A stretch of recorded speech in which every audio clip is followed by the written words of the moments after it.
जय Hind and hello guys, स्वागत है आपका आपके अपने YouTube चैनल ज्ञानदे होस्ट में। और इस वीडियो में मैं आपको बताने वाला हूं SSC GD constable online form 2023-2024 के बारे में कि कैसे आपको ये फॉर्म मोबाइल से फिल करना है। तो आप इस वीडियो को देखते रहिए, यहाँ पर आपको स्टेप बाय स्टेप पूरी जानकारी दी जाएगी। तो चलिए शुरू करते हैं गाइज। ऑलरेडी मैंने ये फॉर्म कंप्यूटर से कैसे फिल करना है उसकी वीडियो बना दी है, जो कि आपको चैनल के ऊपर मिलेगी। साथ ही उस वीडियो का लिंक आप इस वीडियो डिस्क्रिप्शन से भी ओपन करके देख सकते हैं। अभी यहां पर हम बात करेंगे मेनली कि कैसे आपको इस फॉर्म को मोबाइल से भरना है। तो वीडियो के डिस्क्रिप्शन में मैंने आपको हमारी वेबसाइट का लिंक दिया है। लिंक आप जैसे ही ओपन करेंगे तो आपके सामने इस भर्ती की जानकारी आ जाएगी। गाइज, आप सब जानते हैं कि पहले से एक नोटिफिकेशन वायरल हो रहा था जिसमें कि आपको 75,000 वैकेंसी के बारे में जानकारी दी गई थी, बट अभी आपकी फाइनली 26,140 पोस्ट पर वैकेंसी आ चुकी है, जिसके फॉर्म आप 31 दिसंबर 2023 तक भर पाएंगे। तो ये सभी जानकारी आप यहाँ पर चेक कीजिएगा। चेक करने के बाद में आप यहां पर इंपोर्टेंट लिंक से अप्लाई ऑनलाइन लिंक ओपन करेंगे, आपके सामने एसएससी की ऑफिशियल वेबसाइट आ जाएगी। अब इस वेबसाइट के ऊपर आने के बाद में गाइज यहां पर अगर आपने पहले से एसएससी की वेबसाइट के ऊपर अकाउंट बना करके रखा है, आपने कोई भी फॉर्म भरा है पिछले 3-4 साल के अंदर, तो आपका अकाउंट बना हुआ होगा।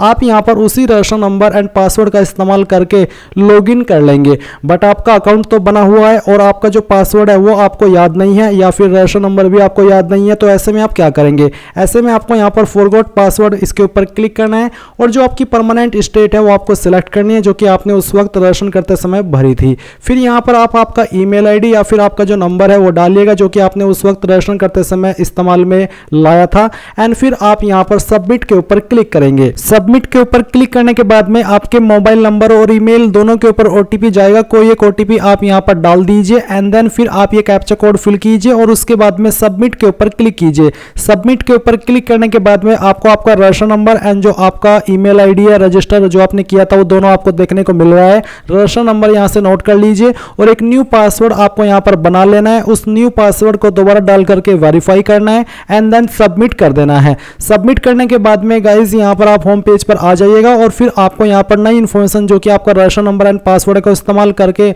आपको लॉगिन करना है। बट गाइज अगर आपने पिछले 3-4 साल के अंदर कोई भी फॉर्म नहीं भरा है, आप यहां पर फर्स्ट टाइम कोई फॉर्म भर रहे हैं एसएससी के माध्यम से या फिर एसएससी के लिए, तो आपको नया अकाउंट बनाना है। उसके लिए गाइज अब आपको यहां पर न्यू यूजर रजिस्टर नाउ इसके ऊपर क्लिक करना है। इसके ऊपर क्लिक करने के बाद यहां पर दोस्तों आपको बेसिक डिटेल्स सबसे पहले फिलअप करनी होगी, जिसमें कि यहां पर आपसे पूछा जा रहा है कि डू यू हैव आधार। तो अगर आपके पास है यस कीजिए, नहीं तो आपको नो ही रहने देना है। अगर आप यस करोगे तो आपको अपना आधार नंबर यहां पर एंटर करना होगा और उसको दोबारा से डाल करके यहां पर कंफर्म करना होगा। फिर आती है आपकी टाइप ऑफ आईडी। तो आपको इनमें से कोई एक आईडी चूज कर लेनी है, जैसे कि pan card, passport, school college ID, voter ID. तो जो भी आपके पास इनमें से आईडी है वही आईडी आपको सिलेक्ट करनी है और सिलेक्ट करने के बाद उसका नंबर यहां पर डालना होगा। फिर जो भी आपका नेम है वो यहां पर आपको 10th की मार्कशीट के अनुसार भर देना है। फिर वेरीफाई नेम, यानी कि आपको दोबारा से डाल करके यहां पर जानकारी को वेरीफाई करना होगा। Have you ever change name, यानी कि आपने कभी अपना नाम चेंज किया है? अगर किया है तो यस कीजिए और यस करने के बाद आपको यहां पर न्यू नेम या फिर चेंज नेम लिखना होगा। फादर नेम यहां पर आपको अपना एंटर करना है और ये भी आपको 10वीं की मार्कशीट के अनुसार ही लिखना होगा। इसके बाद आपके अपने फादर नेम को दोबारा से डाल करके आपको वेरीफाई करना है। फिर सेम तरीके से आपको अपनी मदर्स का नाम डालना है और ये भी आपको 10th की मार्कशीट के अनुसार ही भरना है। आप इसके बाद आपको अपनी मदर्स का नेम भी दोबारा से डाल करके वेरीफाई करना है। अब आती है आपकी डेट ऑफ बर्थ। तो यहाँ पर दोस्तों आपको अपनी डेट ऑफ बर्थ एंटर कर देनी है और ये भी आपको 10th की मार्कशीट के अनुसार ही भरनी होगी। यहाँ पर आपको पहले जो भी आपका ईयर है वो सिलेक्ट करना है। आप यहाँ पर बैक में जाकर के अपना ईयर चूज कर सकते हैं, जैसे कि यहाँ पर हम सिलेक्ट कर लेते हैं 1997। तो आपको क्या करना है, आपको यहाँ पर देखने को मिल पा रहा है, इसको आप थोड़ा सा स्क्रॉल कर लीजिए ताकि आपको सभी ईयर यहाँ पर नजर आ सके। तो यहाँ से आपको अपना ईयर चूज करना है और करने के बाद आपको यहाँ पर जानकारी भर देनी है। फिर दोस्तों यहाँ पर आपके सामने है मैट्रिकुलेशन 10th की जानकारी। तो आपने जो 10th है वो किस बोर्ड से की थी वो बोर्ड यहाँ से आपको चूज करना होगा। जो भी आपका बोर्ड है वो आपको अच्छे से सिलेक्ट कर लेना है। फिर आपको दोबारा से यहाँ पर अपने बोर्ड को सिलेक्ट करके वेरीफाई करना है। 10th का रोल नंबर क्या था वो रोल नंबर आपको यहाँ पर एंटर करना होगा। इसके बाद आपको देखने को मिलेगा ईयर ऑफ पासिंग, आपने किस ईयर के अंदर अपनी 10th पास कर ली थी। फिर आपको वो ईयर दोबारा से डाल करके चूज करना होगा, यानी कि आपने अपनी जानकारी जो कि 10th आपने किस ईयर के अंदर पास की थी उसको दोबारा से कंफर्म करना है। जेंडर आपका जो भी है यहाँ से आपको सिलेक्ट कर लेना है, उसको दोबारा से डाल करके फिर वेरीफाई करना होगा। लेवल ऑफ एजुकेशनल क्वालिफिकेशन, यानी कि आपकी जो एजुकेशनल क्वालिफिकेशन है उसका हायर लेवल क्या है वो आपको यहाँ पर सिलेक्ट कर लेना है। सिलेक्ट करने के बाद आपको यहाँ पर अपना वैलिड मोबाइल नंबर एंटर करना है, उसको दोबारा से डाल करके यहाँ पर कंफर्म करना है। फिर आपको अपनी ईमेल आईडी यहाँ पर एंटर करनी है और उसको दोबारा से डाल करके यहाँ पर कंफर्म कर देना है। फिर है स्टेट यूटीओ परमानेंट एड्रेस, तो आपकी परमानेंट एड्रेस की कौन सी स्टेट है वो यहाँ से आपको चूज कर लेनी है। अब जितनी भी जानकारी आपने इस कॉलम के अंदर भरी इन सभी को आपको एक बार चेक करना है और चेक करने के बाद आपको नीचे आकर के सेव के ऊपर क्लिक कर देना है। सेव के ऊपर क्लिक करने के बाद यहाँ पर दोस्तों आपको अपना मोबाइल नंबर और ईमेल आईडी कंफर्म करनी होगी, क्योंकि इसके ऊपर ओटीपी सेंड किया जाएगा। तो आपको अच्छे से कंफर्म करने के बाद यहाँ पर कंफर्म के ऊपर क्लिक करना है। कंफर्म के ऊपर क्लिक करने के बाद यहाँ पर आपको बोला जा रहा है कि basic details are saved, registration is portal and it should be completed within 14 days. तो आपको यहाँ से इसको क्लोज कर देना है।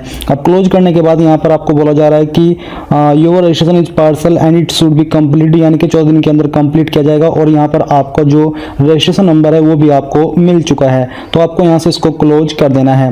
क्लोज करने के बाद दोस्तों यहाँ पर आपको जो रजिस्ट्रेशन नंबर है वो यहाँ पर एंटर करना है और जो पासवर्ड अभी आपको मिला है वो पासवर्ड आपको यहाँ पर डालना होगा। तो यहाँ पर दोस्तों जो आपने ईमेल आईडी एंटर की थी, इस ईमेल के ऊपर आपको एसएससी की तरफ से एक ईमेल आई होगी जिसमें कि आपको रजिस्ट्रेशन नंबर और एक रैंडम पासवर्ड सेंड किया गया है। तो वो पासवर्ड आपको यहाँ पर डाल करके जो कैप्चा कोड दिया जा रहा है वो फिलअप करना है और फिर आपको लॉगिन के ऊपर क्लिक कर देना है। लॉगिन के ऊपर क्लिक करने के बाद यहाँ पर दोस्तों आपको पासवर्ड रिसेट करने की जानकारी देखने को मिल पा रही है। आपको यहाँ पर ओल्ड पासवर्ड एंटर करना है, जो पासवर्ड अभी आपको मेल के माध्यम से मिला है। फिर आपको यहाँ पर एक न्यू पासवर्ड सिलेक्ट कर लेना है और उसको दोबारा से डाल करके कंफर्म कर देना है। कंफर्म करने के बाद आपको यहाँ पर सबमिट के ऊपर क्लिक करना होगा। सबमिट के ऊपर क्लिक करने के बाद आप यहाँ पर देखोगे your password has been changed successfully, please log in to continue. तो आपको यहाँ से क्लोज करना है और क्लोज करने के बाद आपको यहाँ पर अपना रजिस्ट्रेशन नंबर एंटर करना है और फिर जो पासवर्ड अभी आपने सिलेक्ट किया है यानी कि चेंज किया है वो पासवर्ड आपको यहाँ पर भरना होगा। और भरने के बाद जो कैप्चा कोड दिया जा रहा है ये कैप्चा कोड आपको यहाँ पर फिलअप करना है और फिर आपको लॉगिन के ऊपर क्लिक कर देना है। लॉगिन के ऊपर क्लिक करने के बाद दोस्तों यहाँ पर आपकी बेसिक डिटेल्स आ जाएगी जो कि अभी तक आपने फिलअप की है। तो आपको इनको एक बार चेक करना है और चेक करने के बाद आपको नीचे आकर के नेक्स्ट के ऊपर क्लिक करना है। नेक्स्ट के ऊपर क्लिक करने के बाद यहाँ पर दोस्तों अब आपको अपनी एडिशनल एंड कॉन्टैक्ट डिटेल्स भरनी है, जैसे कि आपकी कास्ट कैटेगरी क्या है वो यहाँ से आपको सिलेक्ट कर लेनी है। इसको सिलेक्ट करने के बाद आपको दोबारा से यहाँ पर इसको कंफर्म करना है। नेशनलिटी आपकी क्या हो यहाँ से आपको चूज करनी है। फिर है आइडेंटिफिकेशन मार्क्स, यानी कि अगर आपकी बॉडी के ऊपर कोई एक ऐसा मार्क है जिससे आपके शरीर की पहचान होती है तो आपको उसके बारे में यहाँ पर जानकारी देनी होगी। जैसे कि मैं लिखने वाला हूँ मोल ऑन माई चिक, यानी कि मेरी गाल के ऊपर तिल है। तो कोई भी अगर आपके बॉडी के ऊपर निशान है उसके बारे में आपको यहाँ पर जानकारी दे देनी है। Are you a person with benchmark disability, क्या आप विकलांग हो? अगर हो तो यस कीजिए, नहीं तो आपको नो करना होगा। अगर आप यस करोगे तो आपको अपनी विकलांग कैटेगरी भी यहाँ से सिलेक्ट करनी होगी। परमानेंट एड्रेस, तो जो भी आपका परमानेंट एड्रेस है वो परमानेंट एड्रेस आपको यहाँ पर फिलअप कर देना है। तो चलिए मैं यहाँ पर एक रैंडम एड्रेस आपको फिलअप करके दिखाता हूँ। आपको सेम तरीके से ये जानकारी भरनी होगी। इसमें दोस्तों ध्यान दें कि आप जानकारी अपनी आईडी के अनुसार ही भरे ताकि आपको बाद में कोई प्रॉब्लम फेस ना करनी पड़े। फिर इसके बाद आपको अपनी स्टेट यहाँ से चूज कर लेनी है, जिस भी स्टेट से आप इस फॉर्म को या जिस स्टेट में भी आपका एड्रेस पड़ता है। इसके बाद यहाँ पर जो भी आपकी डिस्ट्रिक्ट है उस स्टेट की वो डिस्ट्रिक्ट यहाँ से आपको सिलेक्ट कर लेनी है। तो चलिए मैं यहाँ से सहारनपुर से बिलोंग करता हूँ, इसलिए सहारनपुर सिलेक्ट कर लेता हूँ। पिन कोड क्या है आपके डिस्ट्रिक्ट या फिर पोस्ट ऑफिस का वो आपको यहाँ पर एंटर करना होगा। ये एंटर करने के बाद आपको नीचे बोला जा रहा है कि is present address same as permanent address, यानी कि क्या आपका प्रेजेंट एड्रेस ही परमानेंट एड्रेस है? अगर है तो यस कर दीजिए, नहीं तो आप नो के ऊपर क्लिक करके अलग से अपना प्रेजेंट एड्रेस भर दीजिए। तो चलिए हम यहाँ पर यस कर देते हैं। अब ये करने के बाद दोस्तों यहाँ पर contact details for other nationals, तो अगर अदर नेशनल्स की आप जानकारी देना चाहते हो कॉन्टैक्ट डिटेल्स तो आप यहाँ पर दे सकते हैं, नहीं तो उसको खाली छोड़ दीजिए।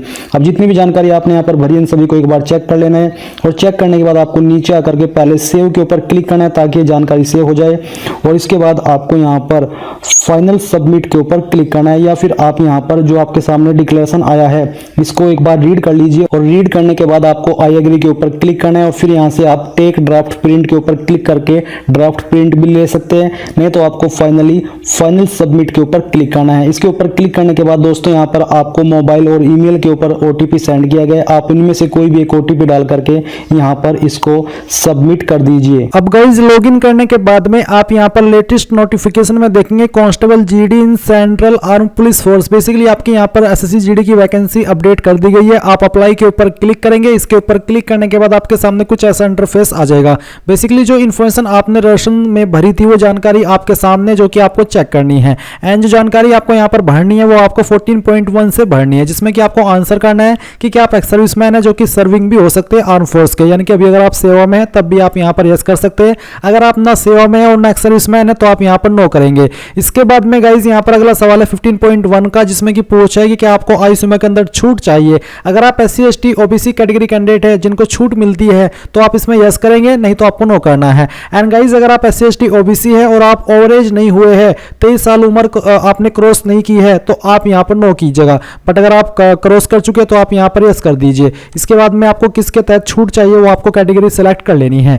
इसके बाद यहाँ पर आएगा प्रेफरेंस ऑफ एग्जाम सेंटर, तो आप यहाँ पर एग्जाम सेंटर की पहली चॉइस सेलेक्ट करेंगे, फिर उसके बाद में सेकंड और उसके बाद में तीसरी। फिर आपको यहाँ पर मीडियम ऑफ कंप्यूटर बेस्ड, यानी कि किस लैंग्वेज में आप अपना एग्जाम देना चाहते हैं वो आपको सेलेक्ट करना है। उस लैंग्वेज को दोबारा सेलेक्ट करके आपको यहाँ पर वेरीफाई करना है। इसके बाद में गाइज आप यहाँ पर देखेंगे स्टेट यूट्यूब डोमिसाइल, यानी कि आप कौन सी स्टेट के स्थायी निवासी है वो स्टेट आपको सेलेक्ट कर लेनी है। उस स्टेट को दोबारा सेलेक्ट करके आपको वेरीफाई करना है। फिर आती है डिस्ट्रिक्ट, तो उस स्टेट की किस डिस्ट्रिक्ट के आप निवासी है और डिस्ट्रिक्ट आपको सेलेक्ट करनी है, एंड उस डिस्ट्रिक्ट को दोबारा क्लिक करके आपको वेरीफाई करना है। 21 पॉइंट है कि क्या आप मिग्रेट हुए हैं एक स्टेट से जो कि आपकी ओरिजिनल स्टेट है, स्थायी स्टेट है जहां के आप निवासी थे, दूसरी स्टेट के अंदर। अगर हाँ तो आपको यस करना है, नहीं तो आप नो करेंगे। अगर आप अपनी ही स्टेट के अंदर है तो आप यहां पर नो कर दीजिएगा। फिर गाइस 22 पॉइंट में पूछे कि आप क्या बिलोंग करते हैं मिलिटेंसी या फिर नक्सल अफेक्टेड डिस्ट्रिक्ट से। अगर हाँ तो यस, नहीं तो आप नो करेंगे।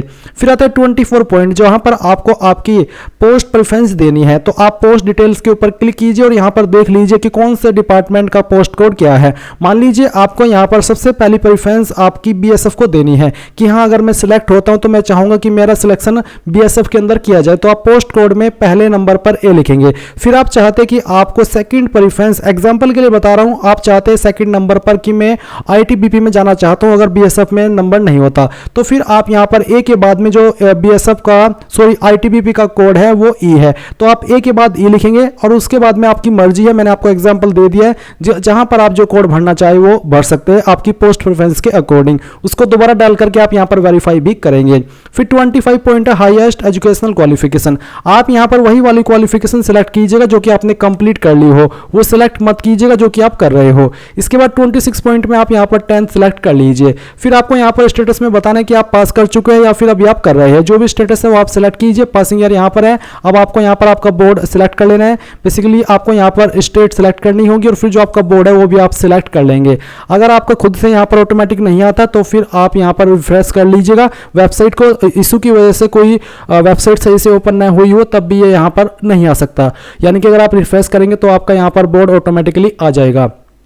इसके बाद आप आपका रोल नंबर देखेंगे। अब आपको यहाँ पर आपकी 10th की परसेंटेज एंटर करनी है। अगर आपके नंबर CGPA में है तो आप परसेंटेज खाली छोड़ करके CGPA भरेंगे, नहीं तो आपको परसेंटेज ही भरनी है। फिर आप 27 पॉइंट में यस कर दीजिएगा, ये आपके चॉइस के अकॉर्डिंग है, चाहे आप इसमें यस करें चाहे नो करें, क्योंकि ये सवाल ये है कि क्या आप चाहते हैं कि आपकी इन्फॉर्मेशन SSC के पास जाए और वो आपको इन फ्यूचर जो अपॉर्चुनिटीज सेंड करे, तो उसका आंसर आप यहाँ पर यस नो कर सकते हैं। फिर आपका एड्रेस आएगा जो कि आपको वेरीफाई करना है, एंड इसके बाद में गाइज यहाँ पर आपको नीचे फोटो एंड साइन अपलोड करना है। तो फोटो साइन अपलोड करने से पहले आप यहाँ पर जो इसके इंस्ट्रक्शंस है वो देख लीजिए।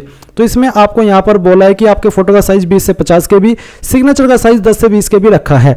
तो आप चूज फाइल के ऊपर क्लिक कीजिएगा, जहां पर भी आपकी फोटो फाइल है वो आपको सिलेक्ट करनी है। तो गाइज मैंने यहाँ पर फोटो एंड साइन दोनों अपलोड कर ली है, आप देख सकते हैं दोनों फाइल यहाँ पर आ चुकी है। अब आपको 30 पॉइंट में यस करना है कि मेरा फोटो 24 अगस्त 2023 से बाद लिया है। इसके बाद डिक्लेरेशन आएगा, आप यहाँ पर आई एग्री के ऊपर क्लिक कीजिए, यहाँ पर एक कैप्चा कोड डालिए एंड देन प्रीव्यू के ऊपर क्लिक कीजिए। इसके ऊपर क्लिक करने के बाद जो भी जानकारी आपने भरी है उनका प्रीव्यू आपके सामने आ जाएगा। तो गाइज यहाँ पर जैसे ही आप अपना फॉर्म प्रीव्यू करने के बाद में सबमिट करेंगे, अगर आपकी कैटेगरी SC ST है तो आप डायरेक्टली अपने फॉर्म का प्रिंट ले पाएंगे, बट अगर आपकी कैटेगरी जनरल OBC है तो आपको पहले फीस जमा करनी है, और यानी कि आपका फॉर्म सबमिट करने के बाद में आपको फीस जमा करनी होगी। जब आप फीस जमा कर देंगे तभी आपका फॉर्म कंप्लीट सबमिट माना जाएगा। तो इस तरह से गाइज आप लोग अपना फॉर्म SSC GD का मोबाइल से भर पाएंगे। आई होप ये जानकारी आपको पसंद आई होगी। कोई सवाल डाउट रह गया हो तो कमेंट के माध्यम से पूछ लीजिएगा। Thanks for watching. जय हिंद।